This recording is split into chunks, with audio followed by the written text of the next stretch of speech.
Bendiga a todos grande y poderosamente. Dios les bendiga poderosamente en el nombre de Jesús. ¿Cuántos se sienten bendecidos? Vamos a darle palmas de alabanza al Señor. A Cristo Jesús, el Rey de Reyes y Señor de los Señores. Al único merecedor de alabanza. ¿Cuántos dicen amén? Al más grande en este lugar. La persona más importante en este lugar. Dios, su Santo Espíritu y su Hijo Jesucristo. Amén. Gloria al nombre de Jesús. Vamos a orar. Bendito sea el nombre de Cristo. Padre eterno, te bendecimos, te damos toda la gloria, toda la honra, te damos toda la alabanza a ti, bendito Dios, Cordero Santo de Dios. Bendito es tu nombre, santo es tu nombre, Rey de Reyes y soberano Señor de los señores. Levantamos nuestras manos en señal de adoración, en señal de rendición, y nos ponemos en pie para darte la bienvenida, Espíritu Santo de Dios. Pongámonos en pie, hermanos, y vamos a adorar al que vive. Gracias, bendito Dios. Dile, Señor, gracias. Gracias por este día más que me das. Gracias por la vida, por la salud, por el trabajo. Gracias por la bendición, Señor. Gracias por la provisión cotidiana, Señor. Gracias por tu providencia, por el cuidado que tú has tenido de mí, de mi familia, Señor. Muchas gracias, bendito Señor. Ha venido la hora de venir a tu casa bendita, Señor. Y aquí me presento delante de ti para escuchar tu palabra, para que tú me hables a través de las Escrituras. Habla, oh Jehová, que tu pueblo oye. Habla, oh Jehová, que tú tienes mucho pueblo en esta ciudad. Yo te pido que tú hables a través de tu bendita y poderosa palabra, y que para ello uses mi garganta, mi lengua y mi voz para predicar palabra de Dios y no palabra de hombre. Unge mi garganta, unge mi lengua. Abre el entendimiento de tu amada iglesia. Señor, tú vienes pronto por tu iglesia. Tú pronto estás regresando por tu amada iglesia, Señor. Pero tu pueblo no está preparado, Señor. Prepáranos cada día, Señor, para ese encuentro maravilloso, para que seamos tenidos por dignos de ese llamamiento santo, de ese arrebatamiento glorioso ahí en las nubes, Señor. Padre, ayúdanos a ser hallados por ti, sin mancha, sin arruga y sin contaminación, Padre eterno, en el nombre maravilloso y poderoso del que vive, de Jesucristo, el Hijo de Dios. Amén y amén. Gloria al Señor. Bueno, antes de empezar, mi esposa tuvo, creo que fue un sueño, una visión a medianoche. Entonces quiero que la comparta, por favor. Pasa adelante. Bendito es el nombre de Jesús. Para los que no la conozcan, ella es Mónica, la sierva. Gloria a Dios. Bueno, entonces vamos a contar el sueño, la visión que Dios te mostró. Es corta pero sustanciosa, y es para apercibirnos, mis hermanos, y alertarnos de que Cristo está a las puertas. Amén. Hermanos, muy buenos días. Dios les bendiga. La paz del Señor esté con ustedes en el nombre de Jesús. Sí, eso sucedió hoy a las 2:30 de la mañana. Por lo general casi no duermo yo en las madrugadas, porque pues Dios es el que me despierta temprano. Pero hoy sí fue a las 2:30 de la mañana, tratándome de quedar dormida. Sentí la voz de Él cuando decía: están como en los tiempos de Noé, divirtiéndose los unos con los otros, están en fiesta y no están atentos a mi voz. Estoy regresando por mi pueblo y están desapercibidos, no están atentos a mi llamado. Entonces yo digo, claro, yo veo wow, ¿qué fue esto? Me levanté, yo, Señor, estamos desapercibidos, Padre, perdónanos, pero en el nombre de Jesús encarrílanos nuevamente para poderte recibir, Señor, como se merece, como es, Padre Santo. Traté otra vez de quedarme dormida, porque la verdad, hermanos, no descanso lo suficiente. Duermo a la madrugada, son 2 horas y 1 en el día. Prácticamente estoy durmiendo de 3 a 4 horas diarias. Entonces dije, Señor, amén, Padre, quiero descansar. Están como en los tiempos de Noé. Yo, Padre, sí, Señor, hay que velar. Cristo viene pronto por la iglesia. Hay que velar, no nos descuidemos. A veces cuesta, sí, a veces cuesta, pero hay que pagar el precio. Él hablaba de una puerta ancha, donde todos están yendo, todo el mundo está entrando por esa puerta, pero no se dan cuenta que ese camino, esa puerta ancha, los lleva a la destrucción. Yo los animo, los exhorto en el nombre de Jesús, paguemos el precio. Paguemos el precio que a la final valdrá la pena todo lo que hemos hecho. O se quieren quedar. Yo no me quiero quedar aquí en el arrebatamiento. Yo estoy pagando un precio y yo los animo a eso, los exhorto en el nombre de Jesús que paguen ese precio, porque Cristo está a las puertas, Cristo viene pronto. Así la gente lo tacha a uno de loco, de que mira, no, Cristo viene y es una realidad. El tiempo se acaba, el tiempo se está cortando. Los animo en el nombre de Jesús, perseveremos, no nos quedemos. Cueste lo que cueste, sabemos que Cristo está con nosotros y es el que nos da las fuerzas. Eso era todo. Dios les bendiga. Amén, gloria a Dios. Algo que tienen las mujeres, amada iglesia, es esa intuición, esa premonición, ese sexto sentido que quizá los hombres no tenemos. Por eso en Joel capítulo 2, bendito sea el nombre de Cristo, la palabra dice que en los postreros días derramaré mi espíritu, versículo 28. En los postreros días derramaré mi espíritu sobre toda carne. ¿Cuántos dicen amén? Amén. Y profetizarán vuestros hijos y vuestras hijas. Ahí está pasando. Y vuestros ancianos soñarán sueños, y vuestros jóvenes verán visiones. Amén. Y también sobre los siervos y sobre las siervas, dice el Señor, derramaré mi espíritu en aquellos días. Amén. Así que, mis hermanos, estamos viviendo tiempos finales. El reloj de Dios se está cortando. Los científicos, las piedras están hablando. Y están hablando los científicos de un final del mundo, de una destrucción, de algo que se avecina al planeta Tierra, a toda la humanidad. Amén. Y la gente no entiende. Lo más triste es que la iglesia no se apercibe. La iglesia en estos tiempos está dormitando. Déjenme decirles, hermanos, que las vírgenes de Apocalipsis capítulo 21, del 1 al 13, que son 5 vírgenes prudentes, pero también había 5 vírgenes insensatas. Las insensatas estaban más preparadas que muchos de nosotros en estos tiempos. Eran insensatas y se quedaron. E incluso aún más las prudentes, que eran prudentes, que también que entraron a las bodas. ¿Por qué entraron? Porque tenían su vasija llena de aceite y su lámpara encendida. La vasija es el corazón. El corazón tiene que estar lleno de la presencia del Espíritu Santo. Así como tu lámpara, que es el testimonio, tiene que estar brillando ante un mundo lleno de tinieblas. Cristo está regresando por la iglesia. Amén. Y el mensaje de hoy no es este, pero una iglesia de sana doctrina debe predicar santidad, arrepentimiento y arrebatamiento. Es otro el tema, pero quise tomarlo como introducción. Y Mateo capítulo 24, 37, dice la escritura: mas como en los días de Noé, así también será la venida del Hijo del Hombre. Mas como en los días de Noé, antes del diluvio. O sea que la gente en la época prediluviana estaban entretenidas, las gentes, en sus quehaceres, en sus cosas, en conseguir plata aquí en la tierra, porque en aquel tiempo la sociedad gozaba de prosperidad, igual que en los tiempos de Sodoma y Gomorra. Pero la gente estaba olvidada de Dios. La gente estaba ocupada en sus cosas personales, una vida ajena totalmente de Dios. Y Jesús dice, y da una señal importante y contundente en Mateo capítulo 24, 37, mas como en los días de Noé. Es decir, Dios hace un paralelismo.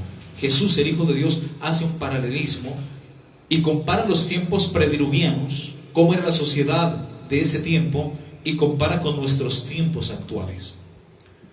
Dice, mas como en los días de Noé, así también será la venida del Hijo del Hombre, porque como en los días de Noé, antes del diluvio, estaban comiendo, bebiendo, comamos y bebamos, como dijo el profeta Isaías, que mañana moriremos. Una vida totalmente ajena de Dios. Comamos y bebamos, que mañana moriremos. Estaban comiendo, bebiendo, casándose y dándose en casamiento.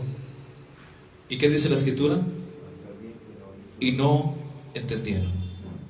Amén. Hasta que el día en que Noé entró en el arca. Versículo 39 dice, y no entendieron. La gente en estos tiempos no entiende.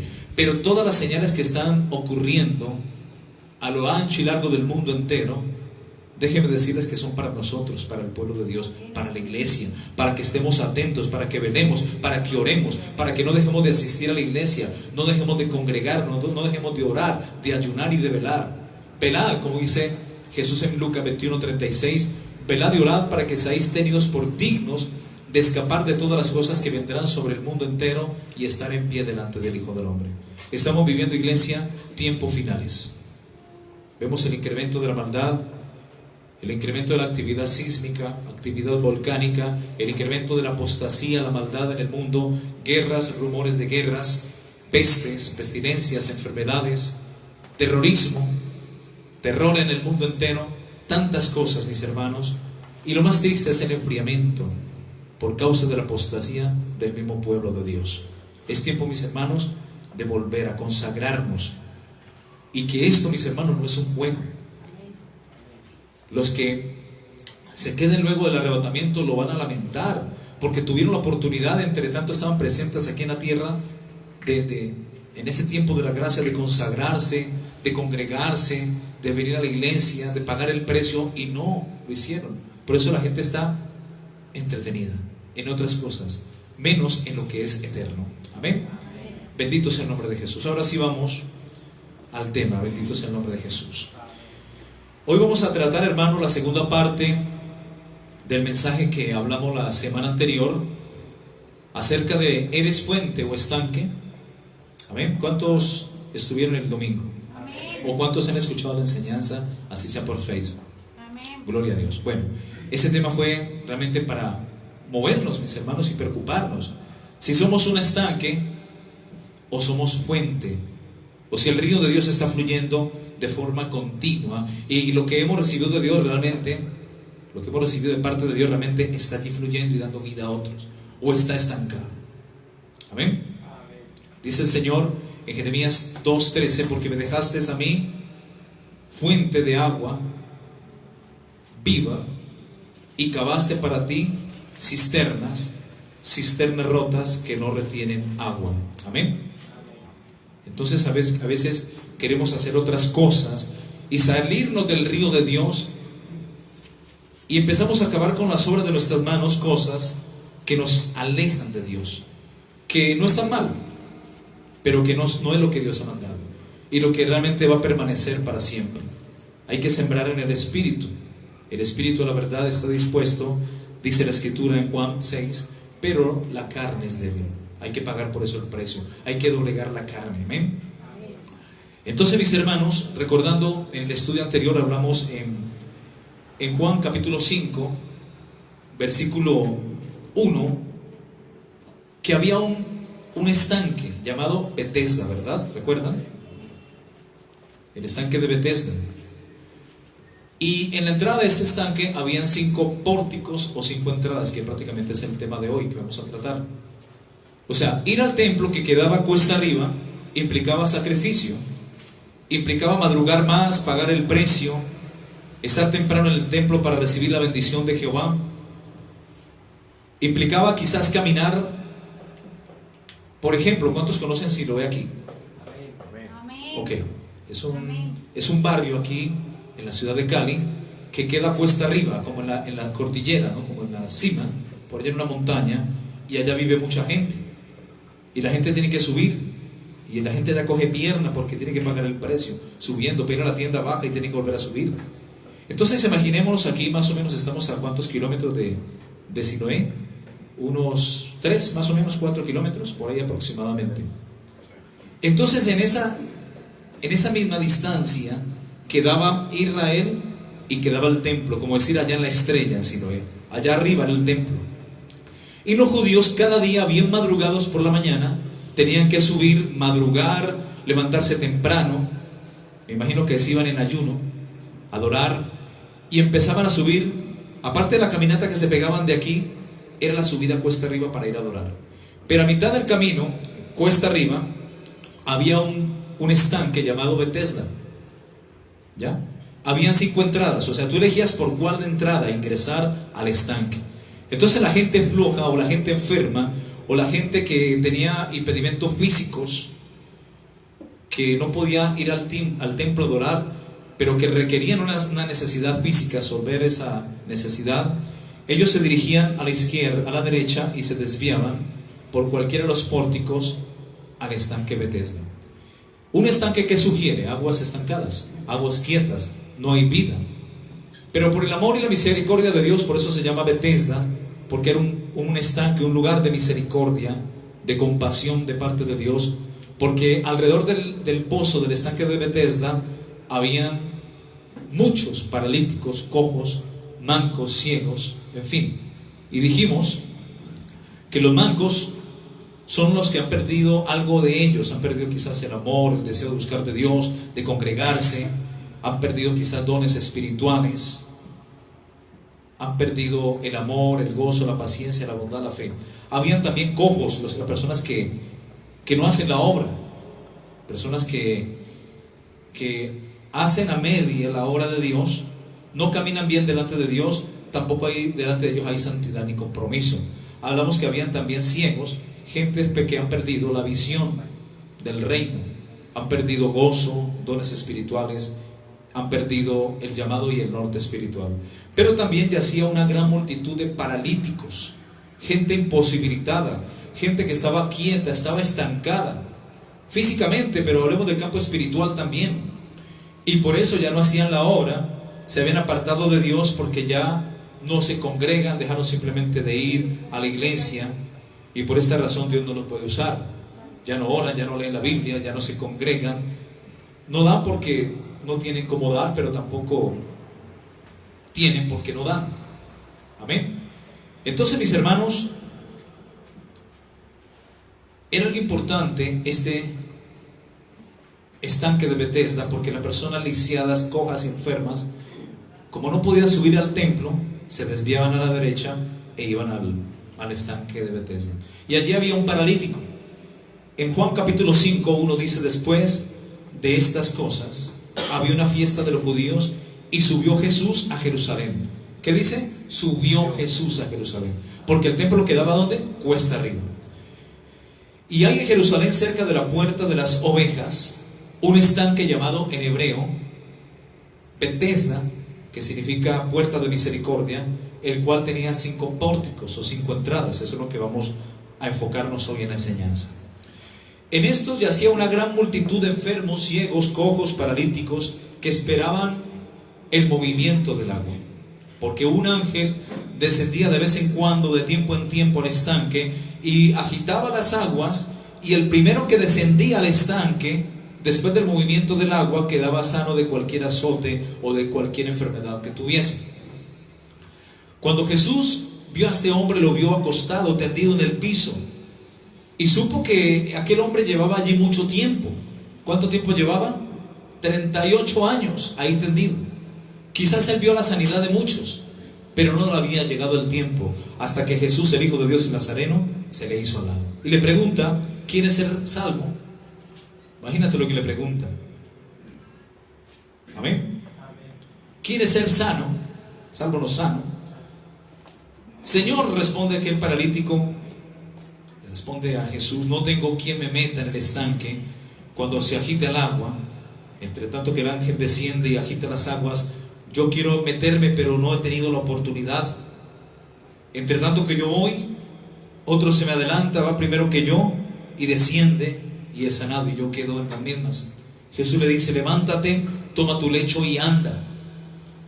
Imagínate 38 años ese hombre paralítico, lisiado, ahí tirado en el piso, Jesús al lado: levántate, toma tu lecho y anda.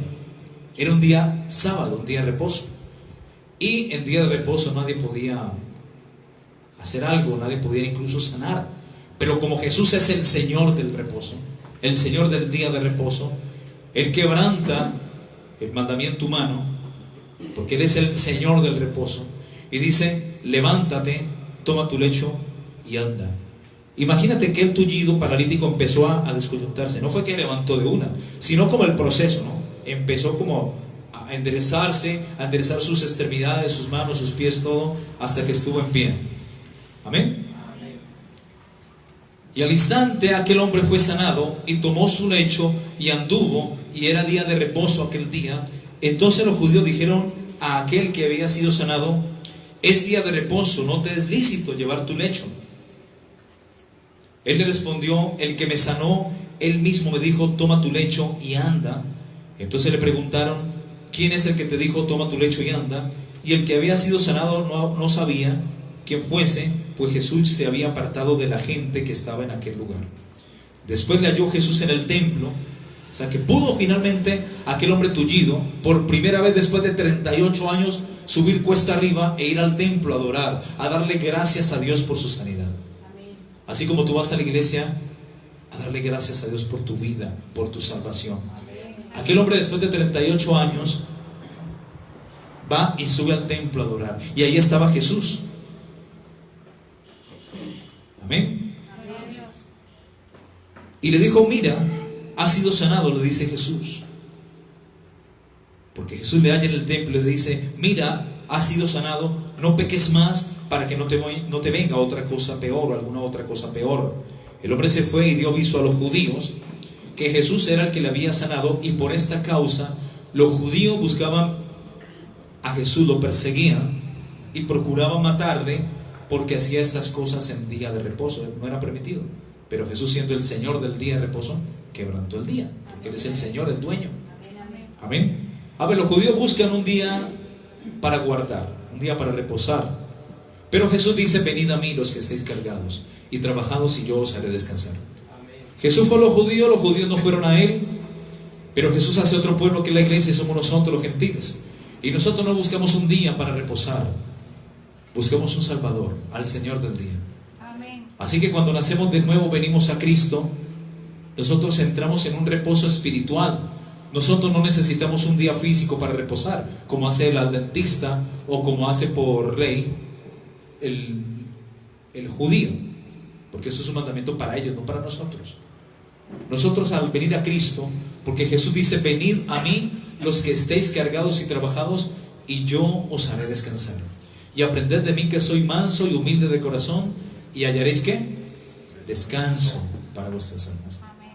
O sea, cuando nosotros entramos a Cristo y nos identificamos con Él, nacemos de nuevo. Es normal que entremos en ese reposo espiritual, y es normal que empecemos a orar. Empieza la necesidad de congregarnos, empieza la necesidad de buscar de bienes espirituales, cosas que antes no hacías porque estabas muerto, han revivido en tu vida, y te es necesario nacer de nuevo, y por tanto te es necesario buscar de alimento espiritual. Has nacido de nuevo y necesitas el alimento espiritual, que a vida eterna permanece. Por eso ya lees la Biblia, ya oras, ya te congregas, no porque te obligan, sino porque nace, porque estás vivo. ¿Cuántos dicen amén?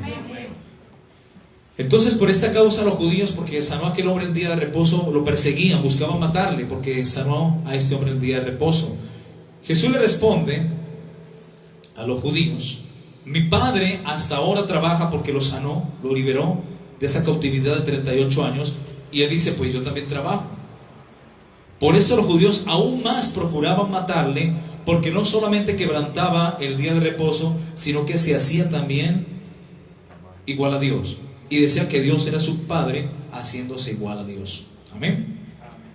Entonces, en esta gran congregación, ahí al lado de Betesda, del estanque, habían aguas quietas, aguas estancadas, sin vida, que tenía que venir un ángel y agitar las aguas para que alguien descendiera y fuese sanado. La multitud que había allí eran enfermos, gente ciega, paralítica, gente lisiada, mancos, cojos, en fin, gente que no podía hacer la obra. A veces nosotros estamos yendo a la iglesia, pero tenemos áreas en nuestras vidas en las cuales estamos ciegos espirituales, estamos mancos, estamos paralíticos, estamos estancados. Necesitamos el toque de Dios, amén. Entonces, aquí está el Señor para agitar las aguas. ¿Cuántos dicen amén? Amén. Cuesta abajo, descendiendo por la puerta de las ovejas hacia el estanque de Betesda, ahí la gran multitud. Amén. Betesda significa casa de misericordia. Cuesta abajo. Una gran multitud, la gran congregación. Así que si quieres ser miembro de esta gran congregación llamada el estanco de Betesda, bienvenidos. Entren por cualquiera de estas puertas. Amén. Cuesta arriba, al contrario, cuesta arriba estaba la alabanza, la gratitud, la adoración, la gloria, la presencia de Dios, el servicio a Dios, la entrega, la pasión. Amén. El deseo de adorar y servir a un Dios vivo y verdadero. En el templo, Jesucristo, el Espíritu Santo y Dios el Padre. Amén. Allá cuesta arriba, la palabra, la adoración, la intimidad. En el estanque, cuesta abajo, entrando por los 5 pórticos, cuesta abajo la quejabanza, la murmuración, la crítica, la gran multitud de enfermos, cojos y ciegos, mancos, paralíticos. Amén.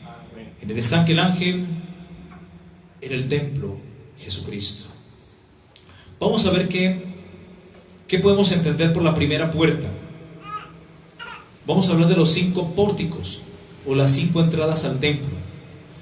Primera entrada al estanque de Betesda, o el primer pórtico, los autosuficientes. Las personas que creen que todo lo pueden hacer, que no necesitan de nada ni de nadie, porque ellos son autosuficientes.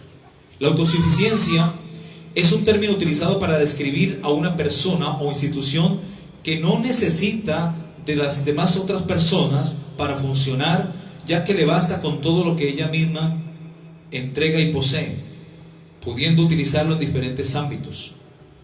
Cuando hablamos de autosuficiencia, en torno a una sociedad o comunidad, estamos hablando usualmente de cómo ese conjunto de personas pueden abastecerse a sí mismas de los elementos más importantes para su supervivencia.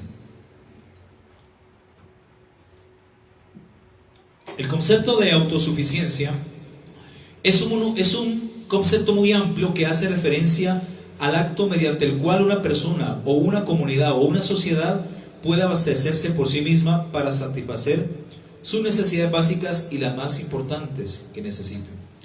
La autosuficiencia puede tener que ver con suplir a uno mismo de los productos y bienes que se estiman relevantes para la supervivencia, por ejemplo, la comida, el abrigo, la protección. Pero también puede hacer referencia al estado anímico y emocional que hace que una persona no dependa de los otros, sino que pueda llevar adelante las diferentes situaciones de su vida por su cuenta. Las personas autosuficientes suelen decir por lo general: todo lo puedo, aunque la Biblia dice todo lo puedo en Cristo que me fortalece, pero en Cristo, no yo mismo. Amén. En la autosuficiencia está involucrado el ego personal, el yo. Todo lo puedo, yo solito, no necesito a nadie, yo soy muy capaz, soy muy inteligente, yo no necesito cobertura, no necesito de pastor ni de líderes, no necesito sujeción, someterme a nadie, no necesito recomendación de nadie, ni recomendación pastoral, todo lo sé, a mí nada me queda grande, nadie me manda, en fin. Cuando decimos que tenemos todo lo que necesitamos, amén, pero Jesús no está en la lista, Él se ofende profundamente. Por eso dice, todo lo puedo, pero sigue, ¿no? En Cristo que me fortalece. Amén. La autosuficiencia nos deja de buscar las cosas que realmente necesitamos y que solo el Señor nos puede dar. Apocalipsis capítulo 3, 17 dice: porque yo conozco tus obras. Amén. Y porque dices en tu corazón. Vamos a ver qué dice el verso 16, Apocalipsis 3, 16. Yo conozco tus obras, verso 15, que ni eres frío ni eres caliente. Ojalá fueses frío o caliente, pero por cuanto eres tibio y no frío ni caliente, te vomitaré de mi boca. Verso 17, aquí quería llegar. Porque tú dices, mira, porque tú dices, la persona habla de sí mismo y dice: yo soy rica y me he enriquecido y de ninguna cosa tengo necesidad. Y no sabes, dice el Señor, que tú eres un desventurado, miserable, pobre, ciego y desnudo. Por tanto yo te aconsejo que de mí compres oro refinado en fuego, para que seas rico, y vestiduras blancas para vestirte, y que no se descubra la vergüenza de tu desnudez, y unge tus ojos con colirio para que veas. Yo reprendo y castigo a todo aquel que amo, sé pues celoso y arrepiéntete. O sea, aquí vemos un ejemplo claro de autosuficiencia. Yo soy rico y me he enriquecido y de ninguna cosa tengo necesidad. ¿Esto quién dijo? La iglesia de Filadelfia. Y lo dice actualmente. De la Odisea, gracias. La Odisea. Porque por el contrario, sí, gracias, la iglesia de Filadelfia dice que es una iglesia pobre. Es una iglesia de poca fuerza, de poco poder económico. Y la iglesia de la Odisea dice: yo soy rica. Todo lo contrario. Amén. La iglesia de Filadelfia se vale de Cristo, de guardar su palabra, sus mandamientos. Tiene poca fuerza, pero tiene una virtud: no has negado mi nombre y has guardado mi palabra. Amén. En Jeremías 17:5 dice: así ha dicho Jehová, maldito el varón que confía en el hombre y pone su carne por su brazo, y su corazón se aparta de Jehová. O sea que apartarse de Dios, mis hermanos, ¿qué es? Es maldición. Y más aún cuando conocemos la palabra. Amén. En 2 Corintios 3:5 dice: no que seamos competentes por nosotros mismos para pensar algo como de nosotros mismos, sino que nuestra competencia proviene de Dios. Mira la humildad del apóstol Pablo. Amén. En Lucas capítulo 12, 16, 21 dice: también le refirió una parábola diciendo: la heredad de un hombre rico había producido muchos bienes, y él pensaba dentro de sí mismo, diciendo: ¿qué haré porque no tengo dónde guardar mis frutos? Y dijo: esto haré: derribaré mis graneros y los edificaré mayores, y allí guardaré todos mis frutos y mis bienes, y diré a mi alma: alma, muchos bienes tienes guardados para muchos años, repósate, come, bebe y regocíjate. Pero Dios le dijo: necio, esta noche vienen a pedirte tu alma, y lo que has provisto, lo que has guardado, ¿de quién será?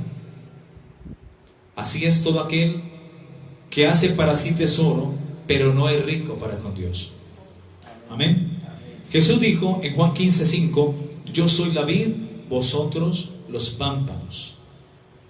El que permanece en mí y yo en él, éste lleva mucho fruto, porque separados de mí nada podéis hacer. Amén. Hermano, tú y yo necesitamos estar pegados de Cristo. Amén. Agarrarnos de Cristo. Amén. Así se levante el diablo, así se venga la familia en contra, amén, hacerte dudar la palabra. Tú tienes que ser radical en lo que has creído. Amén. Tienes que permanecer en Cristo. Y si tú permaneces en Cristo, ¿qué dice el Señor? Mis palabras permanecen en ti. Amén. O sea, hay respaldo, hay autoridad. En 2 Corintios 12:9 dice: y me ha dicho Dios el Padre, le dice a Pablo, porque él le pidió muchas veces que le quitara el aguijón de la carne, y le dice: bástate mi gracia, porque mi poder se perfecciona en la debilidad. Y dice Pablo: por tanto de buena gana me gloriaré más bien en mis debilidades, para que repose sobre mí el poder de Cristo. Es decir, en cuanto soy más débil, soy más fuerte en Cristo. Amén. Porque no es mi fuerza, no es mi brazo, no es mi poder, es Cristo. Amén. La sabiduría, el poder para hacer riquezas, como dice en Deuteronomio 8, 11 en adelante, proviene de Dios y no es de uno. Amén. El autosuficiente piensa lo contrario y dice: mi estudio, mi inteligencia, mi trabajo. Y por eso la persona autosuficiente quiere ayudarle a Dios y quiere trabajar más para conseguir más, y hasta se olvida de Dios. Y si se olvida de Dios, Dios se va a olvidar de él.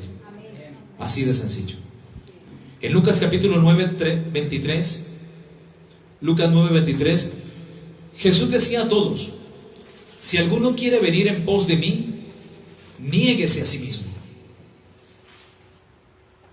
A veces nos gustan ciertas cosas, pero Dios dice: entrégame ese Isaac, entrégame esa área de tu vida. Porque algunas cosas en nosotros tienen que morir para que Dios produzca resurrección en algunas áreas de nuestras vidas. Y decía a todos: si alguno quiere venir en pos de mí, niéguese a sí mismo, tome su cruz cada día y sígame. ¿Y qué más dice? Porque todo aquel que quiera salvar su vida, la perderá. Y todo aquel que pierda su vida por causa de mí, éste la salvará. Juan Bautista dijo: es necesario que Él crezca, pero que yo mengue. Nosotros necesitamos menguar para que Cristo crezca en nosotros. Es más, hermano, nosotros necesitamos desaparecer. Necesitamos crucificar la carne con sus pasiones y con sus deseos, para que la gloriosa vida de Cristo sea manifestada a través de nosotros. Porque tú no puedes con la autosuficiencia y con el hombre carnal y con el orgullo y la arrogancia pretender ser un instrumento de Dios. Porque Dios usa a los humildes, y a los soberbios Dios los resiste. ¿Cuántos dicen amén? Vamos a ver la segunda entrada. Ya vimos la primera, la autosuficiencia. Vamos a ver el segundo pórtico o la segunda entrada, la queja y la murmuración. Bienvenidos, segundo pórtico, bienvenido usted. Entre a Bethesda por la puerta de la queja, por la murmuración. La queja y la murmuración da un paso al estancamiento. Amén.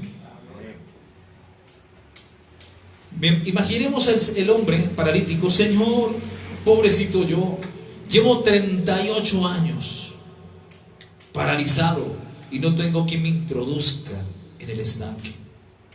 Entre tanto que voy yo, llega otro primero que yo y es sanado al introducirse en el estanque de Bethesda. Pobrecito yo, estoy enfermo, llevo mucho tiempo en este estado esperando que me ayude. Es muy difícil, esto es muy duro, es imposible, hay que subir mucho, cuesta arriba para adorar, hay que pagar mucho precio, yo no voy a madrugar tanto. Hay que madrugar, hay que leer mucho la palabra, la alabanza es muy larga, la coloca muy duro, la prédica es muy larga y también es muy extensa. A veces nos quejamos por todo, la palabra es muy dura. Pero pastor, predique más suave, se va a meter en problemas. Siempre que el pastor predica, me las está echando, todo me cae a mí, ya no me quieren, me voy de este lugar. Etcétera, muchas formas. Podemos murmurar. Mira fulanito cómo se vino vestido, mira cómo se sienta. Y empieza la murmuración. Si tú murmuras y si te quejas, aumentas la posibilidad de estancamiento. La autosuficiencia es un paso al estancamiento, pero también la queja y la murmuración es una posibilidad de aumentar el estancamiento en tu vida. A Dios le gusta la alabanza, no la quejabanza. ¿Cuántos dicen amén? Amén. Filipenses capítulo 2, 14 dice: haced todo sin murmuraciones. Haced todo. Y a veces nos mandan a hacer algo y como que, otra vez yo, siempre yo, ¿por qué no manda tal? Está murmurando. Haced todo. Oiga, los jóvenes, que a veces los manda uno y dicen: otra vez yo, ¿por qué yo? Me la tiene montada mi papá. Qué pereza. No, siempre yo. Murmura cuando igual tienen que obedecer. Murmurando o no murmurando, tienen que obedecer. Al cielo, mis hermanos, se entra sin gestos. A veces uno le dice al hijo: ve a hacer tal cosa, y tú harás en la boca y hacen caras. Así uno no lo ve, pero Dios lo ve. Al cielo se entra sin gestos. Amén. Tu papá no te vio, tu mamá no te vio, pero Dios sí te vio. Estás murmurando con tu cara. Jóvenes, sin murmuración. Haced todo sin murmuraciones y contiendas. Contienda es pleito, enojarse.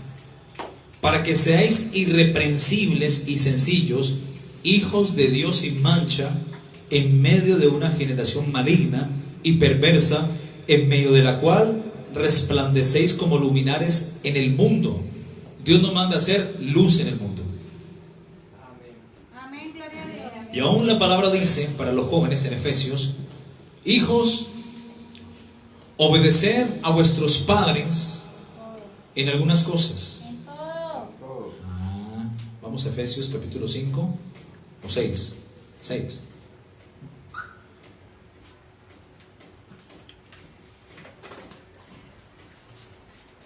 Dice hijos, Efesios 6:1, hijos, ¿cuántos son hijos? Todos. Obedecer al Señor, obedecer en el Señor a vuestros padres, porque esto es justo. Cuando el hijo le desobedece al padre, según este versículo, le está desobedeciendo a Dios. Porque el papá o la mamá son autoridad que Dios ha establecido. Y al que resiste la autoridad, a Dios resiste. ¿Dónde está eso? En Romanos capítulo 13, 1, ahí está. Busque por ahí. Romanos capítulo 13, 1. Sométase toda persona a las autoridades superiores, porque no hay autoridad sino de parte de Dios, y las que hay por Dios han sido establecidas, sea en el colegio, en el trabajo, en tu casa, donde estés. Toda autoridad ha sido establecida por Dios, y las autoridades que hay por Dios han sido establecidas. De modo que quien se opone a la autoridad, en este caso al padre o a la madre, oiga jóvenes, a lo establecido por Dios resisten, y los que resisten acarrean condenación para sí mismos. Jóvenes, háganse la vida fácil. No critiquen, no murmuren, obedezcan en el Señor a sus padres, porque esto es justo. Efesios 6:1. Honra a tu padre y a tu madre, que es el primer mandamiento con promesa. ¿Y cuál es la promesa? Para que te vaya bien, número 1. Amén. Para que te vaya bien. Hijo, ¿quieres que te vaya bien en la vida? Honra a tu padre y a tu madre. Y honrar es obedecer, es respetar. Honrar es no decir ¿por qué? Si me están mandando ¿por qué hago esto? No, es obedecer sin refutar. Eso es honrar, obedecer. Para que te vaya bien. Y número 2, para que seas de larga vida sobre la tierra. ¿Por qué hay jóvenes que mueren a temprana edad? Porque no honraron a sus padres. Así de sencillo. ¿Quieres gozar de larga vida y de largura de días? Honra a tu padre y a tu madre aquí en la tierra. Amén. Porque el día que no esté, ¿será que vas a honrar a Dios? Difícil. Y ese es tu padre. Amén. ¿Dónde quedamos? Santiago 5:9. Hermanos, no os quejéis unos contra otros, para que no seáis juzgados. Mirad, el juez está a las puertas. No hay que quejarse. Dios no busca la quejabanza, sino la alabanza, la adoración, la gratitud. Juan 6:43. Respondiendo Jesús y les dijo: no murmuréis entre vosotros. ¿A quién le dijo Jesús? A los judíos. Cuando Jesús empieza a cambiarles el mensaje: yo soy el pan que desciende del cielo. Mi carne es verdadera comida y mi sangre es verdadera bebida. Uy, este está duro. Este se cree vampiro, se cree caníbal, quiere que seamos caníbales o vampiros. Tremendo. Juan 6:60, más adelante quiero que me acompañen. Juan 6:60. Cuando Jesús les cambia el mensaje, a la gente ya no le gustó, se empezó a incomodar. Muchos se ofendieron, empezaron a murmurar, dejaron de andar con Jesús. Muchos se apartaron y volvieron atrás. Y en Juan 6:60, mira lo que dice la Escritura.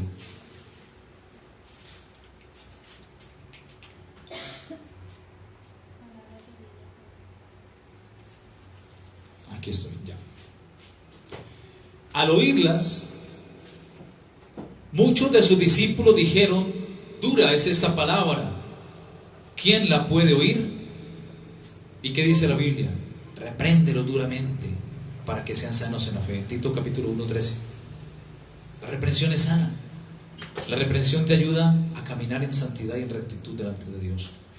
Por eso cuando tu padre te reprenda, hijo, dale gloria a Dios. Y todo padre reprende y castiga y disciplina a su hijo porque lo ama. Amén. No porque el padre es un cansón, sino porque lo ama. Amén.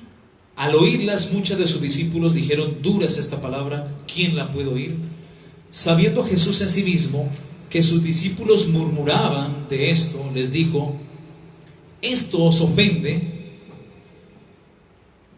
Pues que si viereis al Hijo del Hombre subir a donde estaba primero, el Espíritu es el que da vida, a la carne para nada aprovecha. Las palabras que yo os he hablado son espíritu y son vida.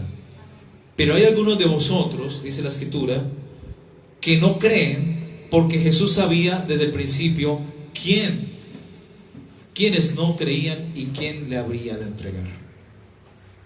Versículo 65 dice: y dijo: por eso os he dicho que ninguno puede venir a mí si no le fuere dado del Padre.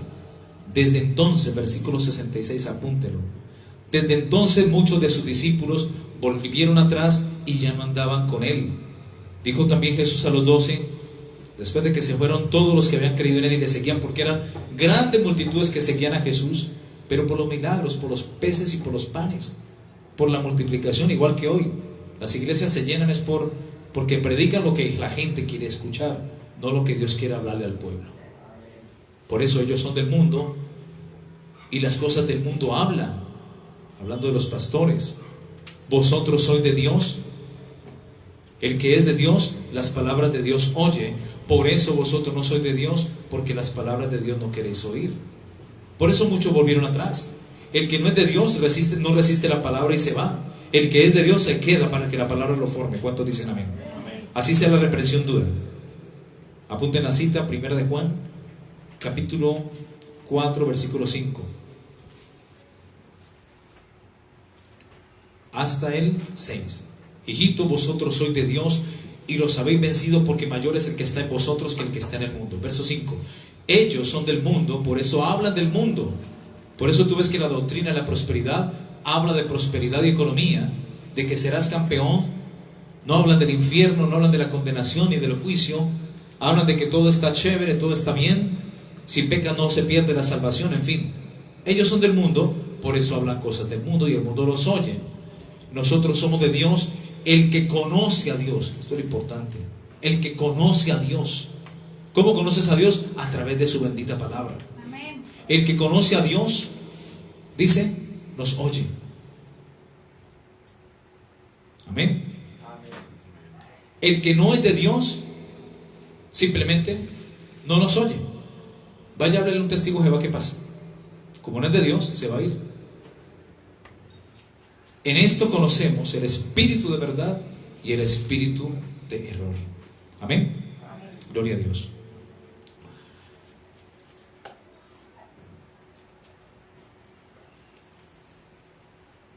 Versículo 66 dice: desde entonces muchos de sus discípulos volvieron atrás y ya no andaban con él. Dijo entonces Jesús a los 12 discípulos, los que estaban más cercanos a él: ¿queréis acaso iros también vosotros? Ahí están las puertas abiertas, váyanse. Y responde Pedro saltando como un resorte: no, Señor, ¿a quién iremos? Si solo tú tienes palabras de vida eterna.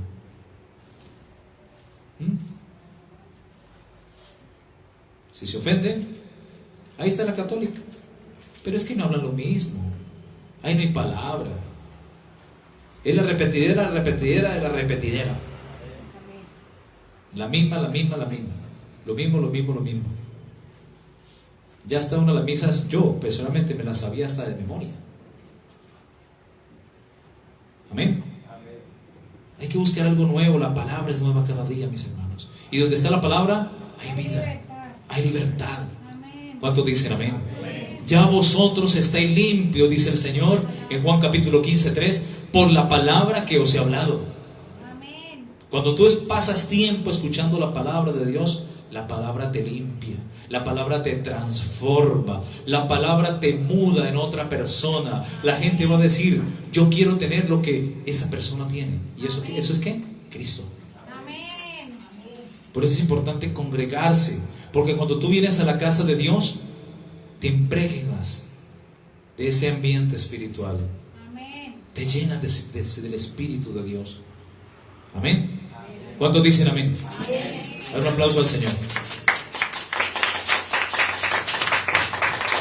Gloria al nombre de Jesús.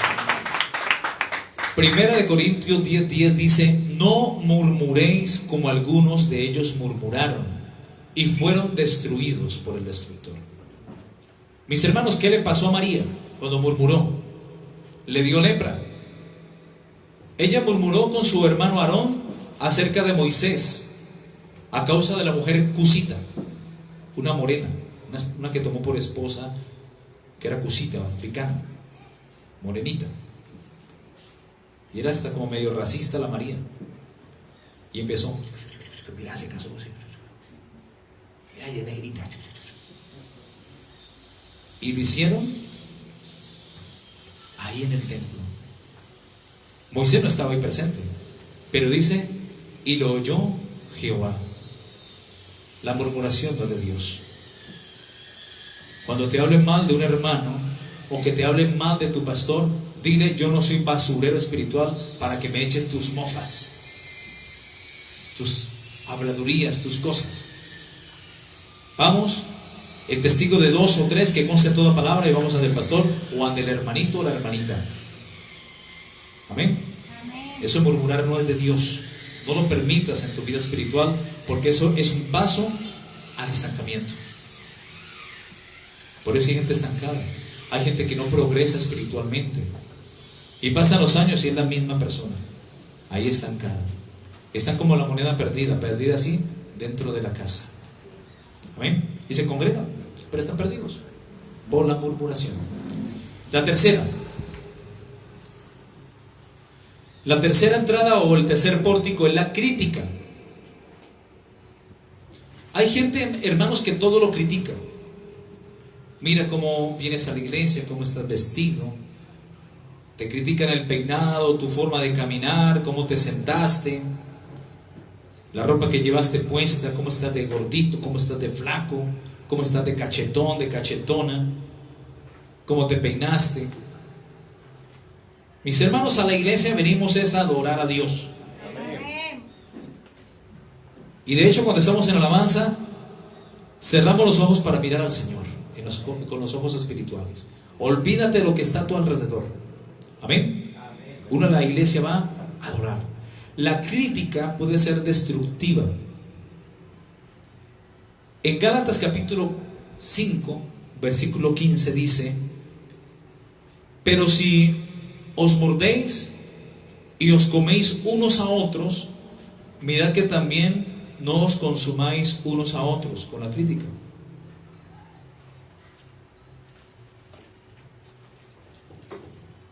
Criticar a otros a menudo abarca la necesidad de la autocrítica. Mateo capítulo 7:1 dice: no juzguéis para que no seáis juzgados, porque con el juicio con que juzguéis seréis juzgados, y con la medida con que medís seréis medido. ¿Y por qué mira la paja que está en el ojo de tu hermano y no echas a ver la viga que está en tu propio ojo? ¿O cómo dirás a tu hermano: déjame sacar la paja de tu ojo, y he aquí la viga en tu propio ojo? Hipócrita, saca primero la viga de tu propio ojo, y entonces verás bien para sacar la paja del ojo de tu hermano. ¿Ok? La buena voluntad para perdonar es parte de la crítica constructiva.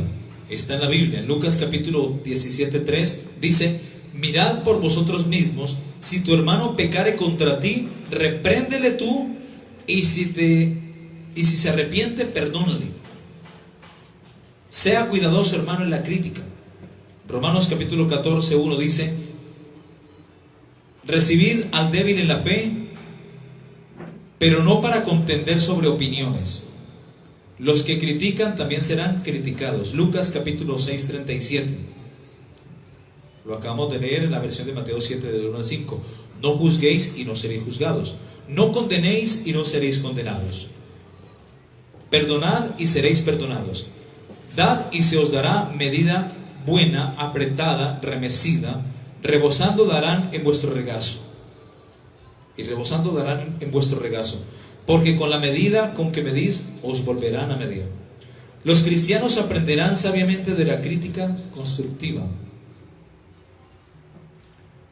Proverbios 9, del 8 al 9 dice: no reprendas al escarnecedor para que no te aborrezca, corrige al sabio y te amará.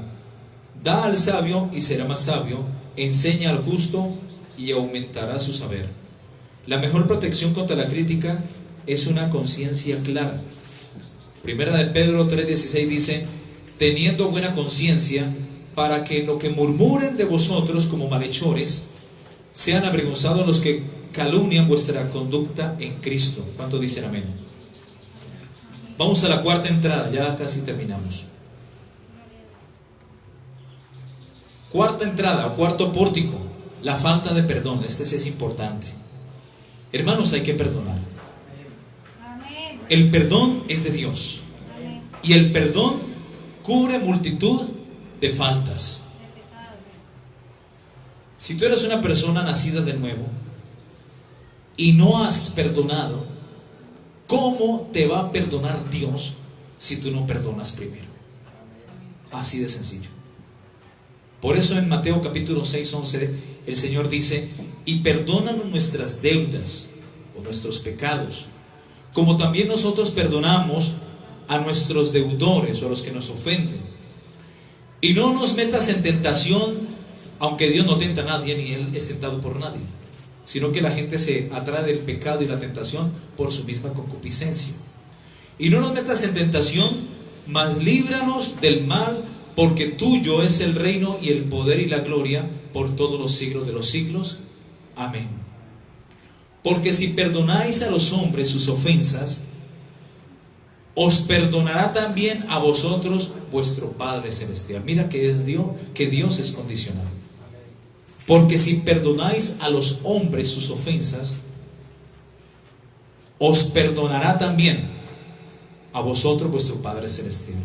Marcos capítulo 11, 25 hasta el 26. Y cuando estéis orando, perdonad si tenéis algo contra alguno, para que también vuestro Padre que está en los cielos os perdone a vosotros vuestras ofensas. Porque si vosotros no perdonáis, aquí está más claro, porque si vosotros no perdonáis, tampoco vuestro Padre que está en los cielos os perdonará a vosotros vuestras ofensas. Cuando hay falta de perdón en el corazón de una persona, hay rencores, hay odio. Cuando hay falta de perdón en una persona, hay demonios, hay chukis. La Biblia los llama verdugos. ¿Dónde está eso? Mateo capítulo 18, 32. Y vamos a leer la historia de los dos deudores. Miren lo importante que es perdonar. Porque si uno no perdona, vuestro Padre tampoco nos perdonará. Por lo cual el reino de los cielos es semejante a un rey que quiso hacer cuentas con sus siervos. Y comenzando a hacer cuentas, le fue presentado uno que le debía 10,000 talentos. Mateo 18, 32, 35. Verso 25. Perdón, Mateo 18, 23. Corrijo, porque así no lo van a encontrar. Pero vamos a leerlo. Mateo 18, 23 al 35. Ahí sí. Estaba leyendo la parte final, que quiero que la subrayen, esa parte final. Mateo 18, 23. Por lo cual el reino de los cielos es semejante a un rey que representa a Dios, que quiso hacer cuentas con sus siervos, y comenzando a hacer cuentas, le fue presentado uno que le debía 10,000 talentos. A este, como no pudo pagar, ordenó su señor venderle y a su mujer e hijos y todo lo que tenía, para que le pagase la deuda. Entonces aquel siervo postrado le suplicaba a su señor, diciendo: Señor, ten paciencia conmigo, yo te pagaré todo. Y el señor de aquel siervo, mire, movido a misericordia, le soltó, lo dejó ir libre y le perdonó la deuda. Pero saliendo, que había sido perdonado por el Señor, por el siervo, por el jefe del siervo. Pero saliendo aquel siervo, halló a uno de sus consiervos que le debía 100 denarios, algo mucho más pequeño. Y haciendo de él, cogiéndolo del cuello, por así decirlo, le ahogaba diciendo: págame todo lo que me debes. Entonces su consiervo, postrándose a sus pies, le rogaba diciendo: ten paciencia conmigo y yo te lo pagaré todo. Mas él no quiso, sino fue y le echó en la cárcel hasta que pagase la deuda.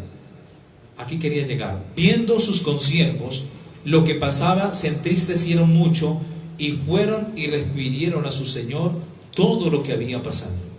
Subrayen esto, por favor, del 32 al 35. Entonces, llamándole su señor, le dijo: siervo malvado, toda aquella deuda te perdoné porque me rogaste. ¿No debías tú también tener misericordia de tu consiervo como yo tuve misericordia de ti? Entonces su señor, enojado, le entregó a los verdugos, son demonios, hasta que pagase todo lo que le debía. Así también mi Padre Celestial hará con vosotros si no perdonáis de todo corazón a cada uno su hermano, a cada uno su hermano sus ofensas. Casi que no. Así también mi Padre Celestial hará con vosotros si no perdonáis de todo corazón cada uno a su hermano sus ofensas. Ahora sí está mejor leído. Mis hermanos, por falta de perdón se pierde el apetito de bienes espirituales.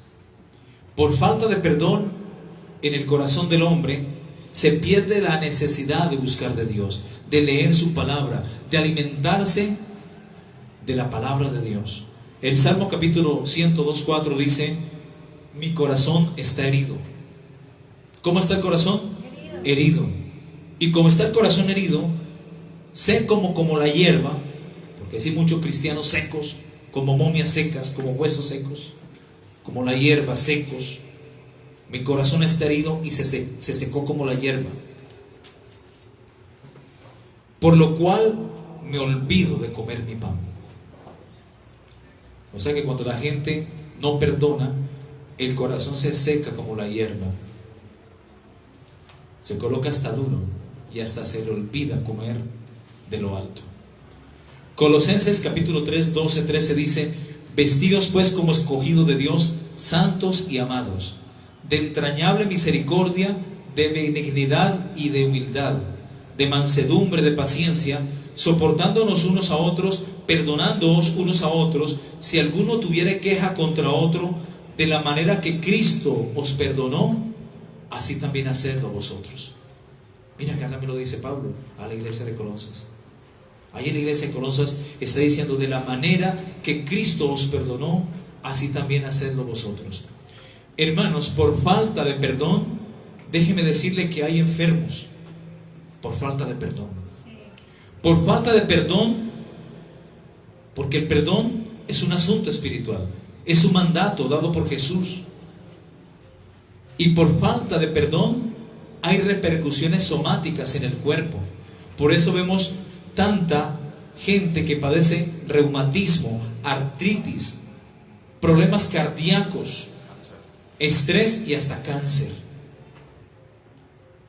Un testimonio: hace muchos años, yo estaba recién convertido, llevaba por ahí 3 años, 2 años más o menos.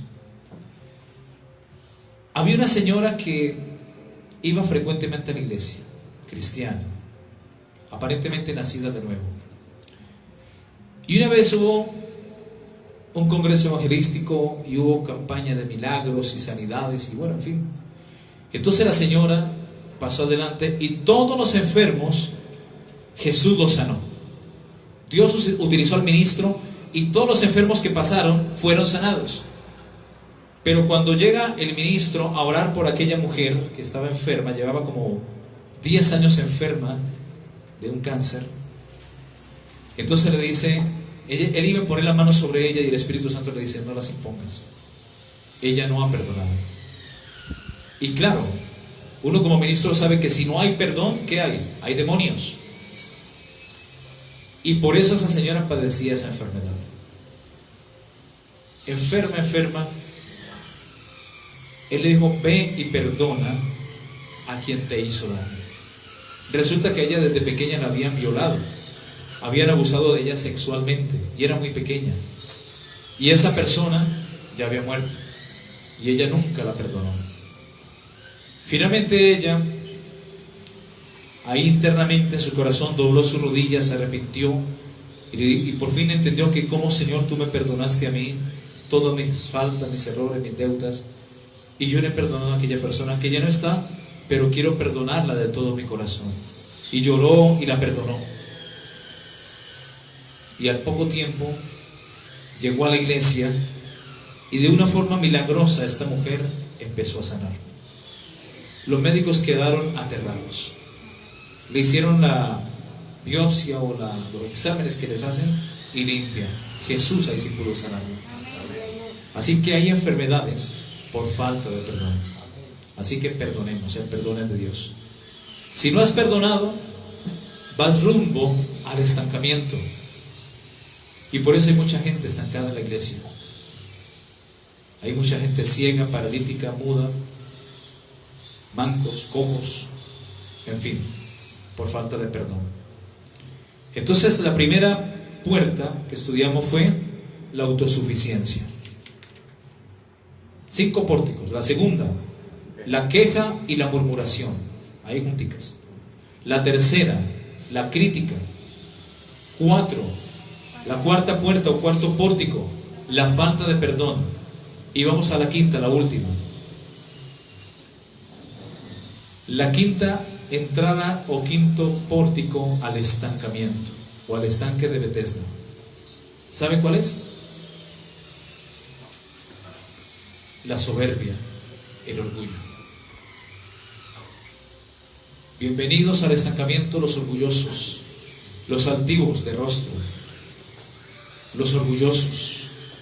¿Qué es el orgullo? Bueno, déjenme decirle primero que todo que es el síndrome de Satanás. El orgullo es el exceso de estimación de una persona. ¿Amén? Es el exceso de estimación propia y de los propios méritos por el cual se cree uno superior a los demás.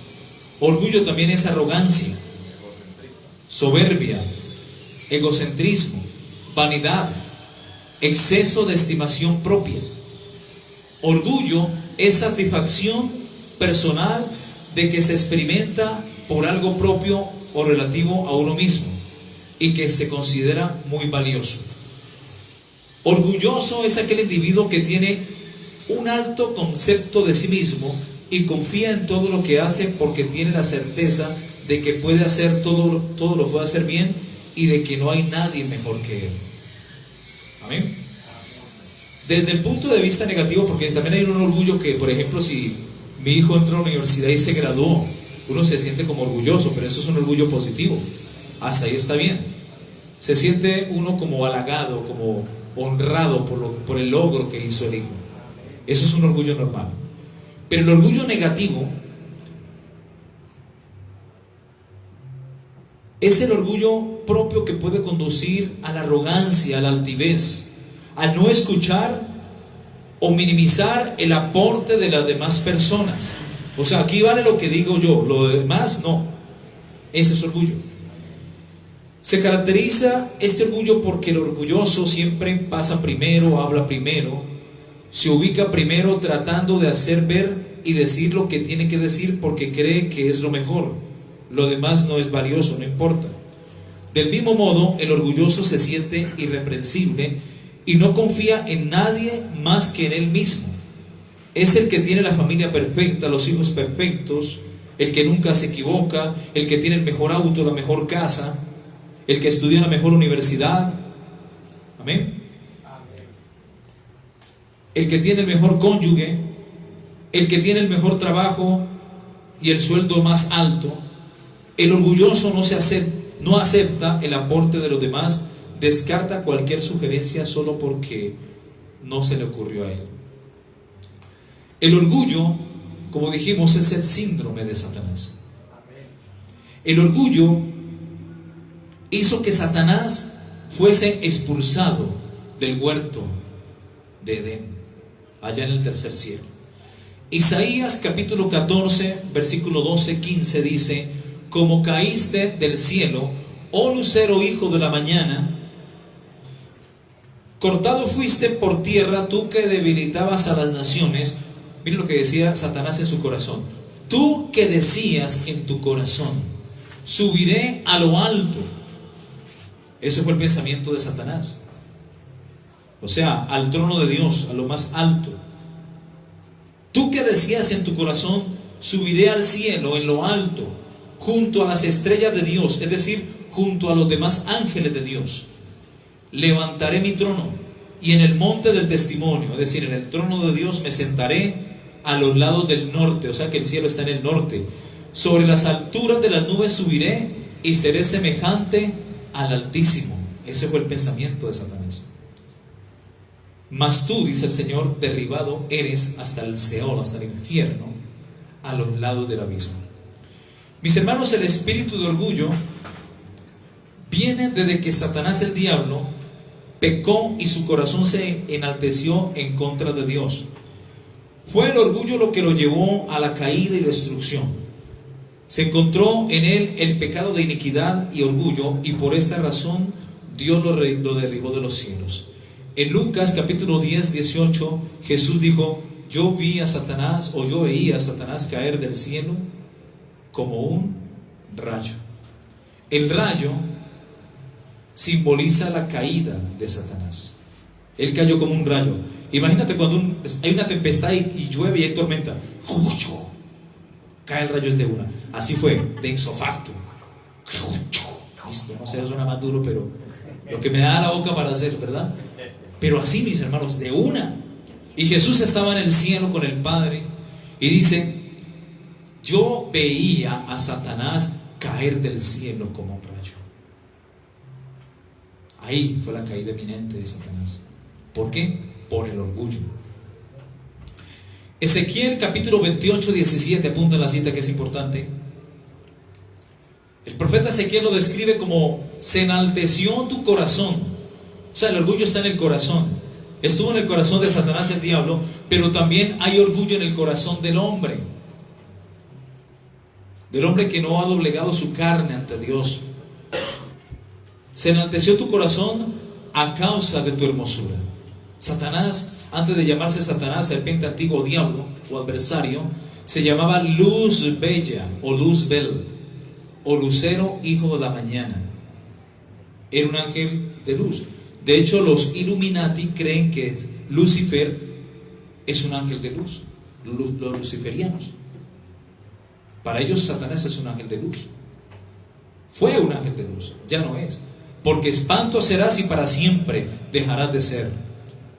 Dios lo creó para hacer luz, para que con su movimiento en el cielo, que producía esplendor, él se movía, y como estaba vestido de piedras preciosas, de cornerino, topacio, crisólito, berilo, iónice, carbunclo, esmeralda y oro, él caminaba y producía esplendor y admiración de las demás estrellas de Dios, es decir, de los demás ángeles. Dios le entregó la música, la adoración, y él era el que dirigía la orquesta en el cielo. Él hacía un ala así, y todos los ángeles sacaban las trompetas y los otros tamboriles, las flautas y las arpas, instrumentos de percusión, de viento y de cuerda, y tocaban y glorificaban el nombre de Dios. Y él dijo: yo puedo ser como Dios, yo puedo subir sobre las nubes, ahí junto a las estrellas, en el trono de Dios al lado del norte. Voy a levantar mi trono y seré semejante al Altísimo, y como estos ángeles me obedecen, voy a hacer que me obedezcan. Y empezó a hacer un sindicato en el cielo. Para ello logró aliar y desviar la tercera parte de los ángeles de Dios. Millones y millones y millones. Y cuando el diablo cae, Lucas dice: yo vi a Satanás caer del cielo como un rayo, dijo Jesús, Lucas 10, 18. Pero en Apocalipsis capítulo 12, 4 dice: y su cola, cuando Satanás cae del cielo, al tocar la atmósfera de la tierra, se convierte, Luzbel se convierte en serpiente antigua, Satanás. Y no solamente cae él, sino que su cola, es decir, las demás estrellas del cielo que él hizo rebelar contra Dios, venían tras de él. cuando caen a la tierra, ellos ocupan el primer y segundo cielo y por tanto se convierte en el príncipe de la potestad del aire, el espíritu que ahora opera en los hijos de desobediencia, según Efesios capítulo 2, del 2 en adelante. Entonces, Ezequiel 28:17 dice: se enalteció tu corazón a causa de tu hermosura, corrompiste tu sabiduría a causa de tu esplendor. Yo pues te arrojé por tierra, delante de los reyes te pondré para que miren en ti. Amén. O sea, Satanás cayó. Y él a partir de ahí se convierte en el enemigo número 1 de Dios y por tanto de su creación perfecta, el hombre.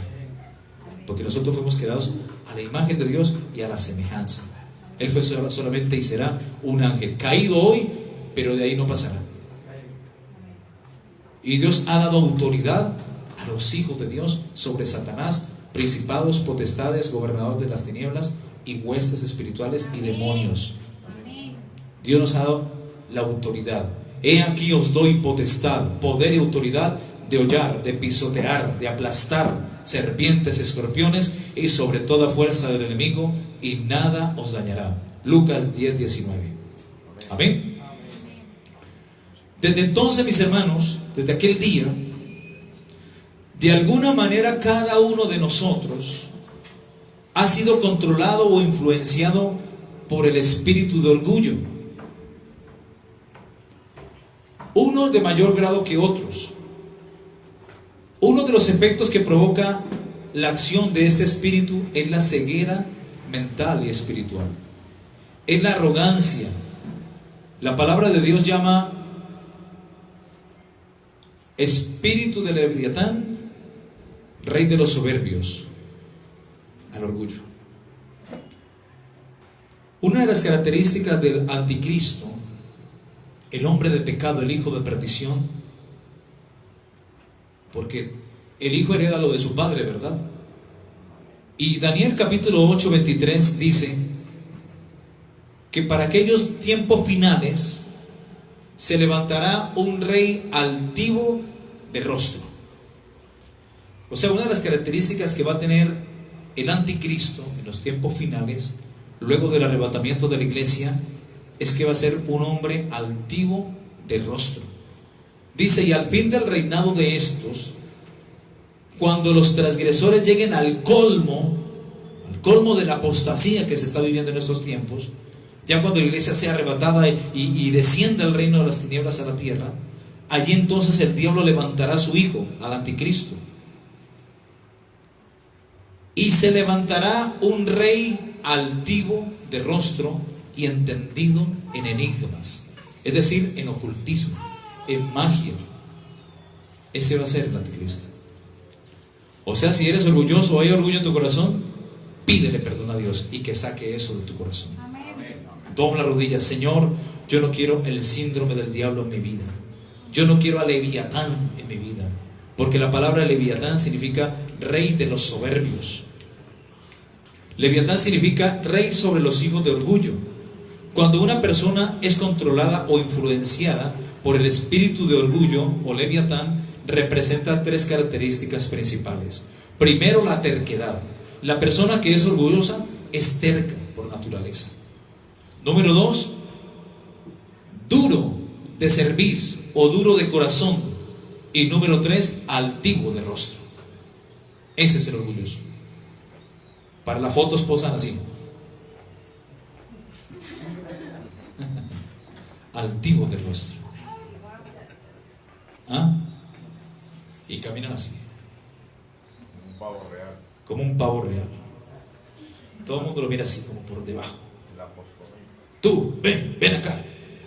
Y tiran la Biblia al piso. ¡Pac! Tú, Juanito, aquí hay una línea de poder. Todos han visto ese video, ¿verdad? Ahí está. Para que no vaya muy lejos. Ahí está. La soberbia, el orgullo. Tirar la Biblia. Decir que él tiene el poder. Es He-Man. Y empiezan a pasar los herejes y a brincar como cucarachas en sartén caliente. Terrible.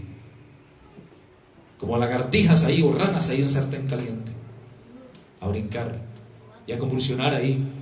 Oh, esa es la unción, el poder de Dios. Mentira del diablo. Dios no necesita show. Mateo capítulo 5, 3, 5, ya para ir terminando. Gracias a Dios, dijo el diablo. Por fin van a terminar, diría ese chanclas, cachudo, cuernudo. Mateo capítulo 5, 3, 5. Bienaventurados los pobres de espíritu, los humildes, porque de ellos es el reino de los cielos. La humildad es un fruto del Espíritu Santo. Y Dios da gracia al humilde. Pero al soberbio y al altivo lo resiste y lo mira de lejos. Bienaventurados los de pobre espíritu, o los pobres en espíritu, porque de ellos es el reino de Dios. Bienaventurados los que lloran, porque ellos recibirán consolación. Bienaventurados los mansos, la mansedumbre es otro fruto del espíritu, porque ellos recibirán la tierra por heredad. Santiago capítulo 4, 6 dice: pero Él da mayor gracia. Por esto dice: Dios resiste a los soberbios y da gracia a los humildes. Santiago 4, 6. Proverbios 3, 34. Ciertamente Él escarnecerá a los escarnecedores y a los humildes dará gracia. Mateo 23, 10, 12. No seáis llamados maestros, porque uno es vuestro maestro, el Cristo. El que es mayor de vosotros sea vuestro siervo, porque el que se enaltece será humillado, y el que se humilla será enaltecido. Amén. Amén. Primera de Pedro capítulo 5, 6, apunten la cita. Humillados pues bajo la poderosa mano de Dios, para que Él os exalte cuando fuere tiempo. Amén. Y termino con Proverbios capítulo 16, 18 al 19. Nos dice que antes del quebrantamiento es la soberbia, y antes de la caída la altivez de espíritu. Mejor es humillar el espíritu con los humildes que repartir despojos con los soberbios. Vamos a orar. 5 entradas. Rumbo al estancamiento, la autosuficiencia, la murmuración y la crítica, la queja, perdón, y la murmuración. Número 3, la crítica. Número 4, la falta de perdón. Y número 5, el orgullo. Son puertas que conducen a un estancamiento verdadero. Amén. Así que Dios nos mantenga alejados de estos 5 pórticos, ¿verdad? Vamos a adorar a Dios. Padre, te damos gracias. Te bendecimos, Señor. Te damos a ti toda la gloria, toda la honra, toda la alabanza, Señor. Gracias por tu bendita y poderosa palabra, Señor, la cual nos transforma, la cual nos llena, Señor, la cual nos reprende, nos exhorta y nos corrige, Señor. Te pedimos, Padre eterno, que quites toda autosuficiencia, quita todo orgullo, toda arrogancia, toda falta de perdón del corazón.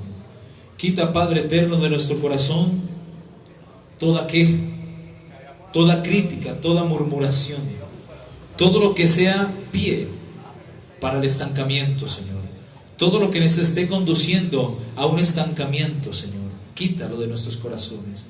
Queremos pedirte perdón si cualquiera de estos 5 pecados hemos guardado en el corazón. Por favor, límpianos con tu sangre preciosa. Quebranta todo espíritu de leviatán, todo orgullo, toda arrogancia, toda altivez. Enséñanos a ser como tú, Señor, que eres manso y humilde de corazón, como dice Mateo 28, 11 en adelante, para encontrar descanso para nuestras almas, Señor. Porque tú das gracia al humilde y tú resistes al soberbio y aún lo miras de lejos, Señor. Señor, ayúdenos a perdonar, Señor. Si en nuestro corazón hay falta de perdón, Señor, que esta sea la mañana en la cual podamos perdonar. Aquella persona que nos ha hecho daño, aquel que nos ha hablado mal, que ha hablado mal de nosotros, aquella persona que nos ha herido, la perdonamos, Señor. De la manera como tú nos perdonaste, vamos a hacerlo también nosotros. Enséñanos a perdonar, porque el verdadero perdón de Dios y el perdón de Dios cubre multitud de faltas, Señor. Quita toda queja, Señor. Tú no quieres la queja mansa, tú quieres la alabanza, la gratitud, la adoración. Quita toda murmuración, toda crítica, Señor, toda autosuficiencia de nuestro corazón, y ayúdanos a depender de ti en todo tiempo, a no apartarnos ni a la derecha ni a la izquierda, porque apartados y separados de ti nada podemos hacer. Necesitamos de ti, Señor, como necesitamos del aire que tú mismo creaste para poder respirar. Necesitamos de tu espíritu, de tu presencia, de tu santidad, de tu gracia y tu perdón, tu misericordia. Ayúdanos, Señor, a perseverar siempre en la fe. Los días son malos, Señor. Ayúdanos a aprovechar bien el tiempo, porque los días son malos. Ayúdanos a perseverar en cántico, en alabanza, en acción de gracias, en gratitud, Padre Santo, porque sabemos, Señor, que los días se acortan, Señor. Por tanto, Señor, ayúdanos a ser diligentes en cómo andemos día tras día delante de ti, no como necios, sino como sabios, aprovechando bien el tiempo, porque los días que vienen son malos. Ayúdanos a velar, a honrarte, Señor, a buscar tu rostro, a no ser insensatos, ni olvidarnos de lo que tú hiciste en esa cruz por cada uno de nosotros. Ayúdanos a ser entendidos de cuál sea tu buena voluntad, agradable y perfecta sobre nuestras vidas. Que no nos podamos embriagar con vino y enceguecernos con los deleites de este mundo, Señor. Antes bien, ayúdanos a permanecer en ti, y de esta manera ser llenos de tu espíritu y de tu presencia. Hablando, Señor, entre vosotros con salmos, con himnos y con cánticos espirituales, y alabando al Señor en nuestros corazones todo el tiempo, Señor. Muchas gracias, Papito Dios. Gracias por habernos traído a tu casa bendita de oración. Gracias por tu amor, por tu misericordia, y quebranta, Señor, todo pecado, toda desobediencia, toda terquedad, toda arrogancia, toda soberbia y toda falta de temor de Dios en nuestros corazones. En el nombre poderoso de Jesús. Amén y amén. Bendice a tu pueblo, Señor. Ministrales tu amor, tu paz, tu gracia, tu verdad, Señor. En el nombre poderoso de Jesús. Amén y amén. Un aplauso para el Rey de Reyes y Señor de los señores, Jesucristo, el Hijo de Dios. Bendito es el nombre de Jesús. Bendito es tu nombre, Señor Jesús, desde ahora y para siempre, Señor. Amén y amén.